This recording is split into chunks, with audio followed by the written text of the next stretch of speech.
있습니다.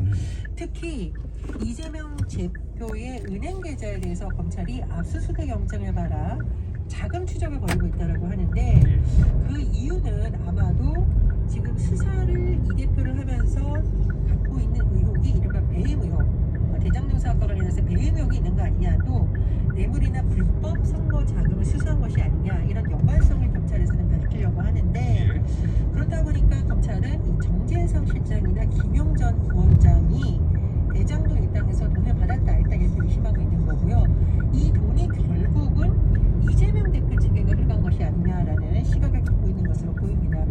그런데 이 계좌 추적이 굉장히 관심을 끄는 이유는 결국은 이 대표에 대한 강제 수사가 임박했다, 이런 신호라는 해석이 나오고 있기 때문입니다. 하지만 이제 이재명 대표 측이 굉장히 이에 대해서 반발하고 있는데요.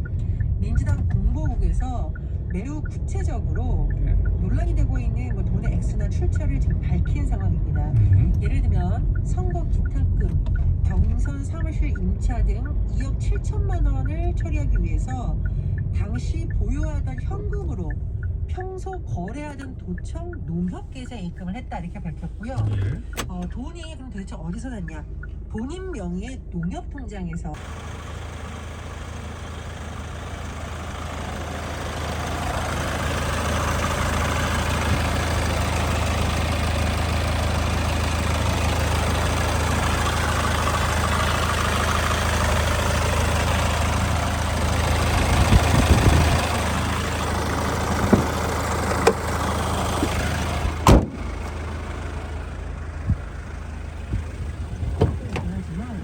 정부는 받아들일 수 없다라는 입장인데요.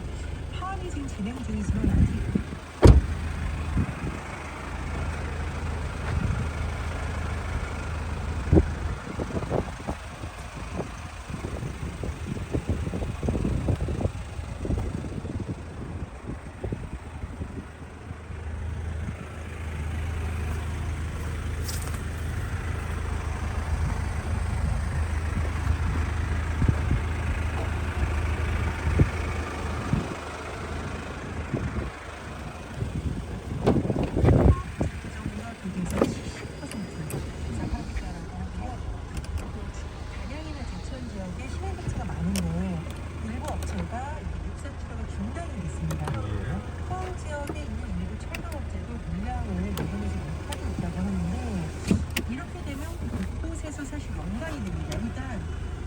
출하가 중단이 되냐, 또 어떻게 되면 레미콘 공장이 제대로 돌아가지 못하게 됐고요. 이런 현상이 나타나면서 굉장히 큰 규모로 꼽히고 있는 둔촌 주공아파트 재건축 사업장을 비롯한 건설 현장에서 또 콘크리트 타설이 중단되는 이런 연쇄적인 흐름도 나타나고 있는 겁니다. 또 신차로 운송할 차량들이 발이 묶이고 있다 보니까 현대기아차가 지금 긴급 인력을 투입했습니다. 그래서 출고된 차를 항만까지 직접 운전에 옮기고 있는데요. 말 그대로 하지만 또 뾰족한 안이 아직은 나오고 있는 상황입니다. 장점을 간략하게 정리해드리면 안전운임제, 이것을 3년 연장하기로 했는데 노동자 쪽에서는 이것을 좀 더 확대하자. 근데 이제 정부는 그건 안 된다 이거고요. 이것 때문에 이제 타협이 안 되면서 파업에 들어갔고 피해가 속출하고 있다. 그렇습니다. 네. 기간도 기간인데 대상을 확대하는 것, 이 부분에는 입장차가 극명하게 나뉘는 것이죠. 그렇죠. 자, 양측이 각자 입장 고수하면서 산업 현장 피해가 커지고 있는데 강대강 대처가 이어질 것 같습니다. 정부가 명분 없는 집단 행동에는 엄정 대응하겠다. 이게 정부의 좀 이번 정부의 특징 아닌가 하는 생각이 듭니다. 윤석열 대통령이 직접 이 화물연대 집단 운송법을 첫날부터 업무 개시 명령 검토를 언급을 했습니다. 국가적 위기 상황에서 물류 시스템을 볼모로 잡는 행위다라고 이유를 밝혔는데, 말 그대로 이 업무 개시 명령은 굉장히 강력한 조치입니다.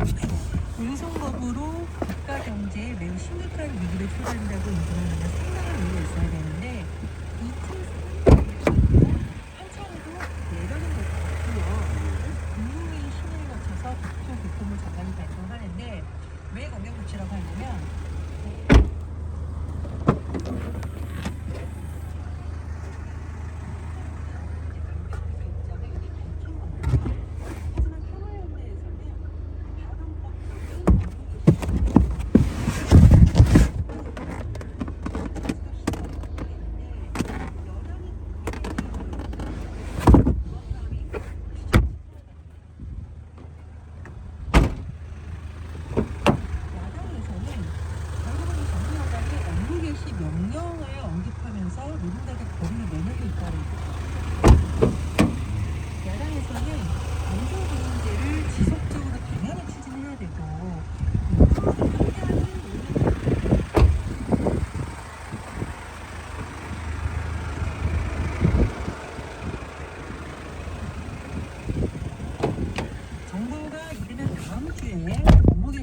발동하는 방안을 검토 중인 것으로 전해지고